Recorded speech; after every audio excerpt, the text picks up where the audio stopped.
Hello friends, welcome to Haji's kitchen. இன்றைக்கி நம்ம கிச்சனில் நாகூர் ஸ்பெஷல் சால்னா பொங்கல் ரெசிபி தாங்க செய்ய போகிறோம். நம்ம நிறைய பேர் பொங்கலில் சட்னி சாம்பார் தான் ஊற்றி சாப்பிடுவோம். பட் நாகூரில் இந்த மாதிரி மட்டன்லேயோ சிக்கன்லேயோ சால்னா செஞ்சு அதில் பொங்கல் வச்சு சாப்பிடுவாங்க.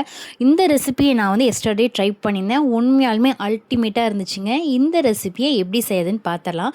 ஃபஸ்ட்டு நான் பொங்கலுக்கு அரிசி ஊற வச்சிடுறேன். 2 கப் பச்சரிசி எடுத்திருக்கேன். 3/4 கப் அளவு பாசிப்பருப்பு எடுத்திருக்கேன். இதை நல்லா கழிஞ்சிட்டு ஒரு அரை மணி நேரம் ஊற வச்சிடலாங்க. இப்போது சால்னாக்கு சில பொருட்களை வதக்கணும். அதுக்கு பார்த்திங்கன்னா 2 பெரிய வெங்காயம் கட் பண்ணி வச்சுருக்கேன், 3 தக்காளி கட் பண்ணி வச்சுருக்கேன், இஞ்சி பூண்டு இந்த அளவு எடுத்துக்கலாம், 1 ஸ்பூன் மிளகாய்த்தூள், 1 ஸ்பூன் மல்லித்தூள் எடுத்து வச்சுருக்கேன். அதே மாதிரி 1 ஸ்பூன் சீரகம், 1 ஸ்பூன் சோம்பு, 2 பட்டை, 4 கிராம்பு, 4 ஏலக்காய், 1 ஸ்பூன் மிளகு எடுத்து வச்சுருக்கேன். 1 கப் தேங்காவை கட் பண்ணி வச்சுருக்கேங்க. இப்போ ஒரு கடாயில் தேவையான அளவு ஆயில் ஆட் பண்ணிவிட்டு, ஆயில் நல்லா சூடானதுக்கப்புறம் எடுத்து வச்சுருக்க சீரகம் சோம்பு எல்லாம் ஆட் பண்ணிவிட்டு இந்த மாதிரி பொரிஞ்சு வந்ததுக்கப்புறம் நம்ம பெரிய வெங்காயத்தை ஆட் பண்ணிக்கலாம். இது கூட நம்ம இஞ்சி பூண்டையும் ஆட் பண்ணிக்கலாங்க. இந்த குழம்புக்கு பெரிய வெங்காயமே போதும், சின்ன வெங்காயம் தேவையில்லை. ஸோ பெரிய வெங்காயமே ஆட் பண்ணி செஞ்சு பாருங்கள், டேஸ்ட்டு ரொம்ப நல்லாயிருக்கும். அது மட்டும் இல்லாமல் குயிக்காக செய்கிறதுக்காக தான் நம்ம பெரிய வெங்காயம் ஆட் பண்ணுறோம். இப்போ இஞ்சியும் பூண்டையும் ஆட் பண்ணிவிட்டு நல்லா வதக்கி விடலாம். வெங்காயம் நல்லா கலர் சேஞ்ச் ஆகட்டும். இப்போ 2 கொத்து கருவேப்பிலையும் ஆட் பண்ணிக்கலாங்க. இப்போ நம்ம தக்காளியும் சேர்த்திக்கலாம். தக்காளி நல்லா மசிஞ்சு வந்துடணும். ஸோ அந்த அளவு நல்லா வதக்கி விட்டுக்கலாம். இந்த அளவு நல்லா மசிஞ்சு வதங்கி வந்ததுக்கப்புறம் நம்ம எடுத்து வச்சுருக்க மல்லித்தூள் மிளகாய்த்தூள் ஆட் பண்ணி ஒரு தடவை நல்லா இப்படி மிக்ஸ் பண்ணி விட்டுட்டு கேஸ் ஸ்டவ்வை ஆஃப் பண்ணிடுங்க. ஃபைனலாக தேங்காவையும் ஆட் பண்ணிவிட்டு ஒரு தடவை மிக்ஸ் பண்ணி விட்டுக்கலாம். ஏன்னா தேங்காய் வதங்கணும்னு இல்லை, நம்ம தேங்காய் கேஸ் ஸ்டவ் ஆஃப் பண்ணிகிட்டே சேர்த்திக்கலாங்க. இந்த மாதிரி சேர்த்திட்டு மசாலா நல்லா ஆறுனதுக்கப்புறம் மிக்ஸி ஜாருக்கு மாற்றி நல்லா ஃபைன் பேஸ்ட்டாக அரைச்சிக்கோங்க. அப்போ தான் குழம்புல சக்கை மாதிரி இல்லாமல் இருக்கும். ஸோ நல்லா கொஞ்சம் கொஞ்சமாக தண்ணி ஆட் பண்ணி நல்லா ஃபைனாக அரைச்சி எடுத்துகிட்டு வந்துடலாம். நான் இன்றைக்கி 3/4 கிலோ அளவு சிக்கனை இந்த மாதிரி க்ளீனாக வாஷ் பண்ணி வச்சுருக்கேங்க. ஒரு பெரிய வெங்காயம், ஒரு கொத்து கருவேப்பிலை, ஒரே ஒரு பே லீஃப் மட்டும் எடுத்து வச்சுருக்கேன். இப்போ ஒரு கடாயில் தேவையான அளவு கடலெண்ணெய் ஆட் பண்ணிவிட்டு எண்ணெய் நல்லா சூடானதுக்கப்புறம் எடுத்து வச்ச பே லீஃபு, கருவேப்பிலை, வெங்காயம் ஆட் பண்ணிவிட்டு நல்லா வதக்கி விட்டுக்கலாம். இதுக்கு ஒரே ஒரு மசாலா தாங்க. இப்போ நம்ம வறுத்தோம் இல்லையா, அந்த மசாலாவை நல்லா அரைச்சிட்டு ஆட் பண்ணால் போதும், சூப்பராக ரெடி ஆயிரும். இப்போ நம்ம பெரிய வெங்காயத்தையும் சேர்த்திட்டு நல்லா வதக்கி விட்டுக்கலாம். வெங்காயம் கொஞ்சம் கலர் சேஞ்ச் ஆகட்டும். இப்போ சின்ன ஸ்பூனில் 1/4 ஸ்பூன் மஞ்சள் தூளும் ஆட் பண்ணிக்கலாம். இந்த மாதிரி நல்லா மிக்ஸ் பண்ணி விட்டுட்டு நம்ம வாஷ் பண்ணி வச்சுருக்க சிக்கன் ஆட் பண்ணிக்கலாங்க. சிக்கன் ஆட் பண்ணிவிட்டு எண்ணெயில் ஒரு 2 நிமிஷம் நல்லா வதக்கி விட்டுக்கலாம். அப்போ தான் சிக்கனோட ராஸ்மெல் இல்லாமல் இருக்கும். ஸோ இந்த மாதிரி ஒரு 2 to 5 நிமிஷத்துக்கு நல்லா மிக்ஸ் பண்ணி விட்டுக்கலாம். இந்த அளவு நல்லா மிக்ஸ் பண்ணி விட்டதுக்கப்புறம் குழம்புக்கு தேவையான அளவு கல்லுப்பு ஆட் பண்ணிக்கிட்டேன். இந்த மாதிரி ஒரு தடவை நல்லா கலந்து விட்டுட்டு நம்ம மசாலா அரைச்சி வச்சுருக்கோம் இல்லையா, அந்த மசாலாவை இதில் ஆட் பண்ணிக்கலாங்க. உங்களுக்கு குழம்பு எந்த அளவு கன்சிஸ்டன்சியில் வேணுமோ ஸோ அதுக்கேற்ற மாதிரி தண்ணி ஆட் பண்ணிக்கோங்க. ஏன்னா நம்ம அரைச்ச மசாலா ரொம்ப திக்காக இருக்கும். ஸோ கொஞ்சம் நிறைய தண்ணி ஆட் பண்ணிவிட்டு இதில் சேர்த்திக்கலாம். சேர்த்திட்டு நல்லா மிக்ஸ் பண்ணி விட்டுட்டு லிட் போட்டு மூடி ஒரு 20 நிமிஷம் விட்டிங்கன்னா சூப்பரான சிக்கன் சால்னா ரெடி ஆயிடுச்சுங்க. இது நாகூர் ஸ்பெஷல் சிக்கன் சால்னா.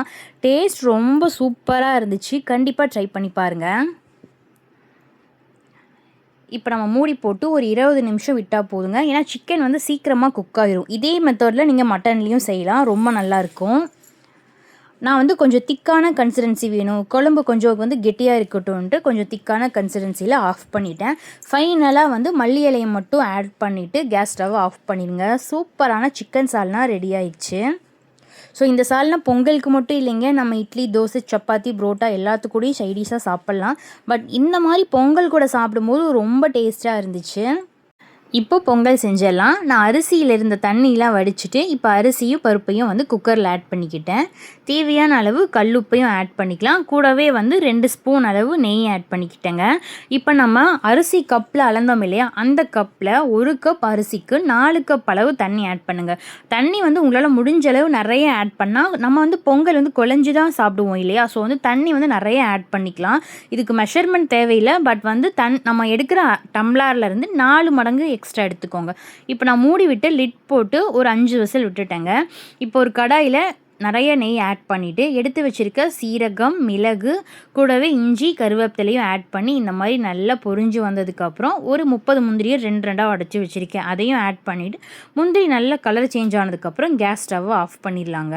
நெய் வந்து நிறைய ஆட் பண்ணிக்கோங்க. அப்போ தான் பொங்கல் வந்து டேஸ்ட்டாக இருக்கும். அதுவும் சால்னா கூட வச்சு சாப்பிடும்போது நெய் டேஸ்ட்டும் இருக்கும். ஸோ சூப்பராக இருக்கும். பொங்கல் பாருங்கள் இந்த அளவு நல்லா குழஞ்சி வந்திருக்கு. நான் வந்து தண்ணி நிறைய ஆட் பண்ணேன். ஸோ அதனால தான் இந்த அளவு குழஞ்சி வந்திருக்கு. ஸோ முடிஞ்ச அளவு 4 மடங்கு தண்ணி ஆட் பண்ணி நீங்கள் வந்து இந்த மாதிரி பொங்கல் செஞ்சுக்கோங்க. இந்த மாதிரி தாளித்த முந்திரி சீரகம்லாம் ஆட் பண்ணிவிட்டு நல்லா மிக்ஸ் பண்ணி விட்டால் சூப்பரான பொங்கல் ரெடிங்க. பொங்கல்லே நிறைய வகை இருக்குது. இப்போ டொமேட்டோ பொங்கல், கருவேப்பிலை பொங்கல், மல்லி பொங்கல்னு நிறைய வந்துடுச்சு. பட் நம்மளுடைய வெண்பொங்கல் செம்ம டேஸ்ட்டாக இருக்கும். ஸோ இந்த மாதிரி பொங்கலை வந்து ஒரு பவுலுக்கு மாற்றிட்டு அதை வந்து ஒரு பிளேட்க்கு வச்சுட்டு நம்ம இந்த மாதிரி கரண்டி வச்சா அழகாக உருண்டையாக ஒரு ஷேப் கிடைக்கும். அதுக்குள்ளே வந்து நம்ம சால்னா இருக்கு இல்லையா, லெக் பீஸ் போட்டு வச்சுருக்க சால்னாவை எடுத்து ஊற்றி இதை ஒரு பிசைஞ்சு சாப்பிட்டு பாருங்கள். செம்ம டேஸ்ட்டாக இருக்கும். நம்ம எத்தனையோ வகையில் சட்னி சாம்பார்லாம் வச்சு சாப்பிட்ருப்போம். பட் இந்த மாதிரி சிக்கன் சால்னா வச்சு சாப்பிட்டதில்லை. ஸோ கண்டிப்பாக ட்ரை பண்ணி பாருங்கள். ஏன்னா எங்கள் வீட்டில் குழந்தைங்கள்லேருந்து பெரியவங்க வரைக்கும் விரும்பி சாப்பிட்டாங்க. ரொம்ப டேஸ்ட்டாக இருந்துச்சு. ஸோ அதனால தான் இந்த வீடியோவை ஷேர் பண்ணியிருக்கேன். ஸோ நீங்களும் ட்ரை பண்ணிட்டு எப்படி இருக்குன்னு மறக்காமல் கமெண்ட் பண்ணுங்கள். இந்த மாதிரி வீடியோஸ் மட்டும் இல்லாமல் நான் டிமார்ட்டில் கரண்ட்டில் என்ன ஆஃபர் இருக்குன்ட்டு வீடியோஸ் போட்டுட்ருக்கேங்க. அது மட்டும் இல்லாமல் ஸ்கின் கேர் ப்ராடக்ட்ஸோட reviews, baby weight gain videos எல்லாமே நம்ம சேனலில் நான் அப்லோட் பண்ணிகிட்ருக்கேன். ஸோ மறக்காமல் நம்ம சேனலை சப்ஸ்கிரைப் பண்ணிக்கோங்க. நீங்கள் பண்ணுற ஒவ்வொரு சப்ஸ்கிரைபும் எனக்கு ரொம்ப பெரிய சப்போர்ட்டாக என்கரேஜிங்காக இருக்கும். ஸோ மறக்காமல் சப்ஸ்கிரைப் பண்ணுங்கள். தேங்க்ஸ் ஃபார் வாட்சிங்.